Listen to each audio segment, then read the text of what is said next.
سلام دوستان، میخوام در مورد شهر کوخم صحبت کنم که در حدود 1 ساعت با شهر بن آلمان فاصله داره. از اونجا که رودخانه راین نقش مهمی در تجارت در قدیم داشته، در اطراف رودخانه راین قلعه‌های متفاوتی وجود دارن که یکی از این قلعه‌ها قلعه کوخم هست.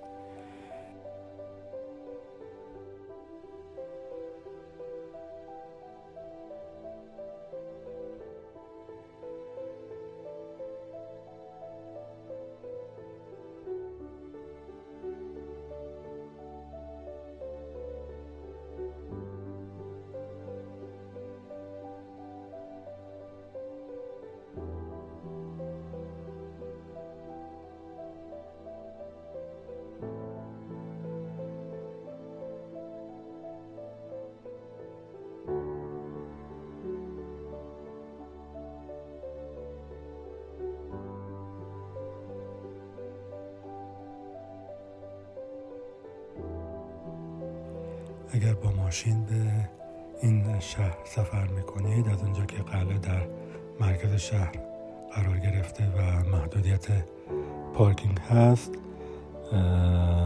من جایی رو که خودمون برای پارکینگ استفاده کردیم در نقشه بهتون نشون میدم که فاصله کوتاهی هم تا قلعه داشت. ورودی پارکینگ قبل از پل قرار داره و به راحتی میتونید به پارکینگ دسترسی داشته باشید و از اونجا تا قلعه میتونید پیاده روی کنید و از دیدن مغازه ها لذت ببرید.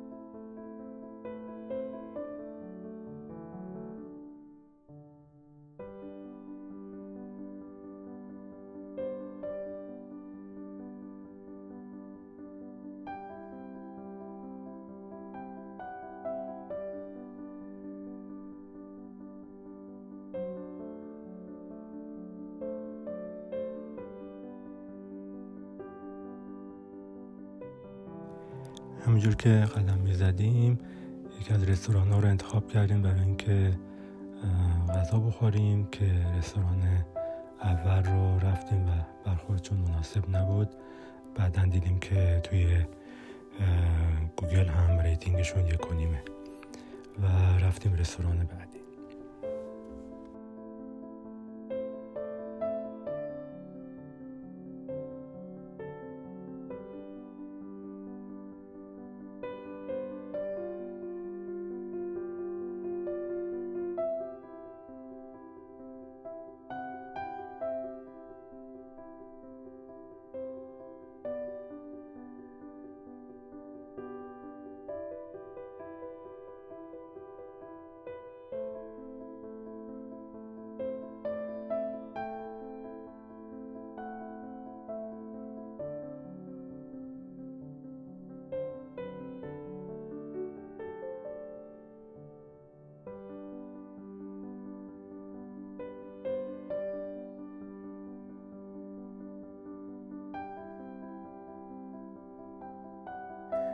رستوران خیلی دکور جالبی داشت و هرچند که غذای چندان جذابی نداشت. بعد از غذا راه افتادیم به سمت مرکز شهر و بعد پیاده به سمت قلعه.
نکته دیگه در مورد شهر کوخم این هست که هم تلکابین داره و هم باغ‌های انگور که از بالای قلعه قابل مشاهده است.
قلعه کوخم در قرن 17 میلادی در جنگ با فرانسه تخریب شد و بعدها توسط یک ثروتمند آلمانی خریداری و بازسازی شد.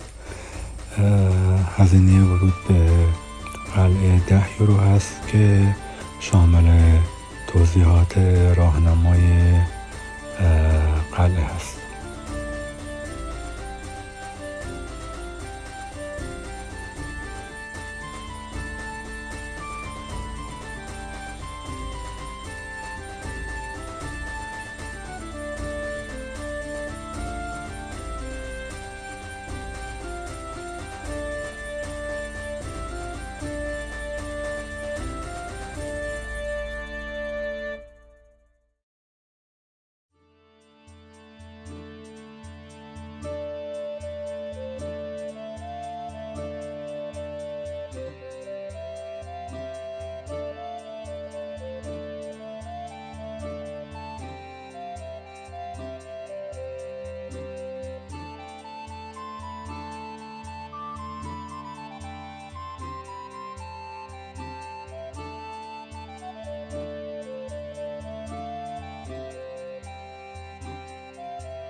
When this castle was built by Palatine counts, and at this time the castle was being used as a customs castle.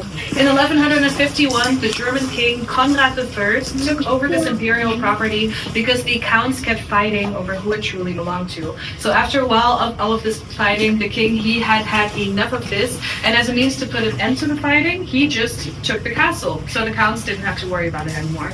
So at this time, the castle belonged to the German kings, and what was I going to say? Oh, and that's where we also got our name, Imperial Castle, or Reichsburg, which we still use to this day. Until in 1294, the king Adolf von Nassau had electoral debts, and so he pledged the castle to the electors of Trier.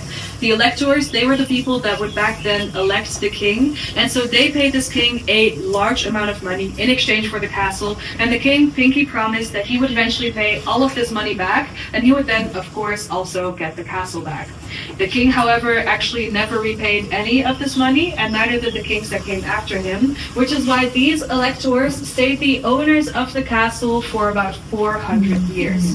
Until in 1689, the castle was destroyed by troops of the French Sun King Louis XIV. This was during the Alliance War of this region, and during this war, the French troops destroyed almost all of the castles from Heidelberg to Koblenz. A few million gold marks to the sun, and built the castle up again as it still stands today. And he did this to turn this place into his vacation home. So every summer, him and his family, they would come here from Berlin, they would spend the summer here, and then they would go back to Berlin for the rest of the year. So they did only end up being here a few months out of the year. And in 1943, the inheritors of the Ravenay wealth, they sold this castle to the German Reich. This was, of course, during the Second World War, and the German Reich, they tried to use the castle as a school center. Luckily, they failed miserably at this due to the poor planning, and only ended up doing 2 lectures and then gave up.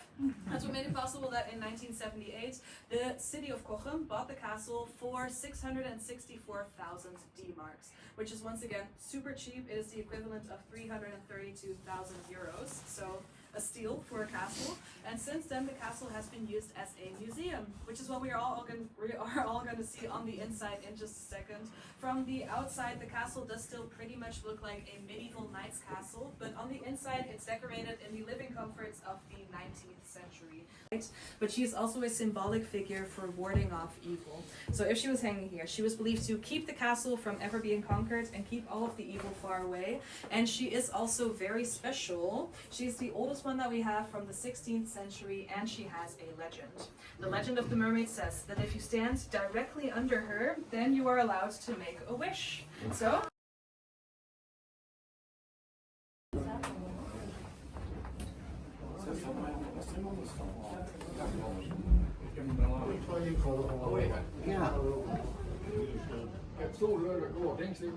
that we have sitting on these walls, they were shot in the Eifel and Hunsrück, so relatively close to here. And what would the people do after the hunt? They would, of course, drink.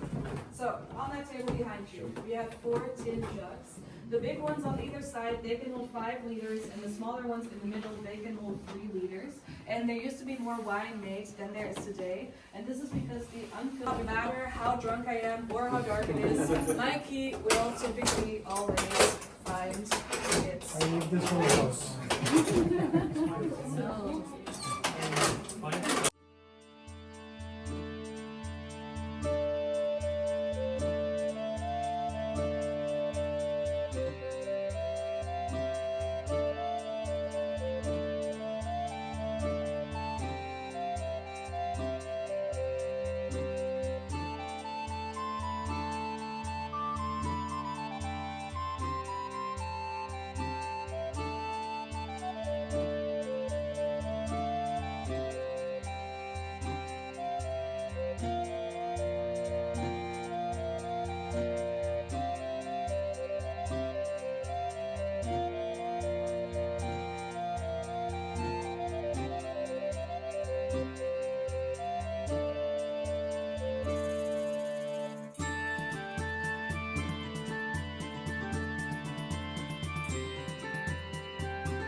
Down, and then you can all do the math for me on how deep this well is. So 10 meters per second, but we do all have to be very, very quiet, otherwise we will not be able to hear it. So everyone, shh. Okay. And then 1.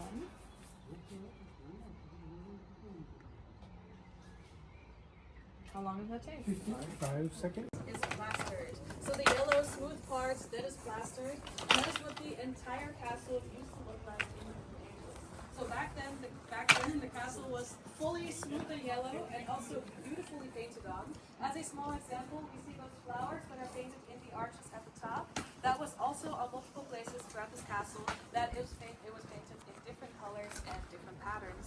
Now you do hopefully have kind of an imagination of what the Middle Ages actually looked like. It wouldn't have always been that dark and gray and sad as we tend to think. It could have also been very... امیدوارم از دیدن قلعه لذت برده باشین. بعد از دیدن قلعه رفتیم به سمت مرکز شهر و کافه‌هایی که اونجا بود اکثرا بستنی داشتن که یکی از کافه رو ما انتخاب کردیم برای نشستن که نکته جالبی بود که خانمی اونجا کار میکرد گفت که اگر بستنی میخواین بریم کافه جلوتر که بستنی هاش معروف تره.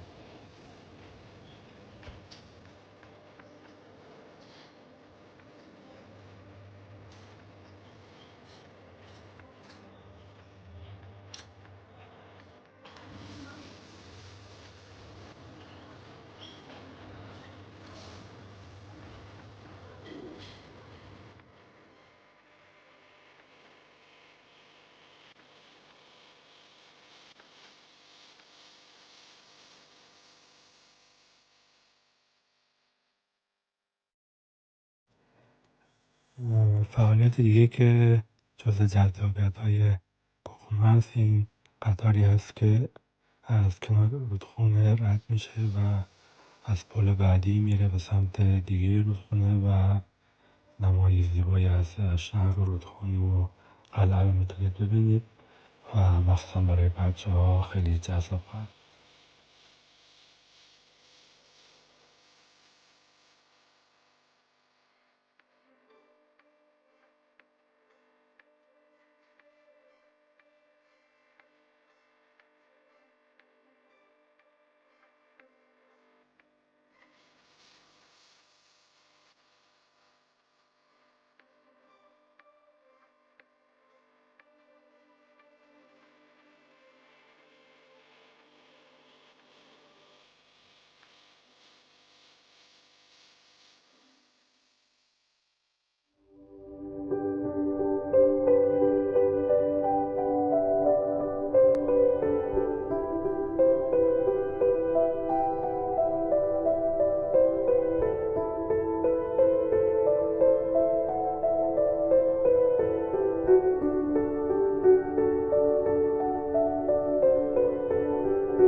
beach is calling out my name. The waves are crashing gently, and the breeze is blowing through my hair. Summer vibe, it's so right. The feeling of freedom in the air. The days are long and lazy, and the nights are filled with music and fun. The palm touch.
امیدوارم از این قسمت لذت برده باشید. امید دیدار شما در سفر بعد.